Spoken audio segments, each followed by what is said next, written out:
Əhmədov qardaşları Ermənistana sosial şəbəkədə Öysüz kəndinin görüntülərini yayan bir erməninin vasitəsilə səfər ediblər.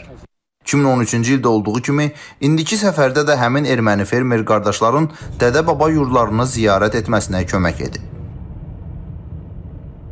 Facebook'tan onların nömrəsini soruşduq. Sonra onlarla əlaqə saxladıq, gəlib kəndi ziyarət eləmək istəyirik. Bu kəndi, bizim kəndi polnusu biri alıb. Bizim kənddə yaşayır. Aha. Həmin adam da bizi qonaq elədi. O evləri dağıdıblar, Gürcüstan erməniləri gəlib dağıdıb, aparıblar da, materialını zadını söküb aparıblar.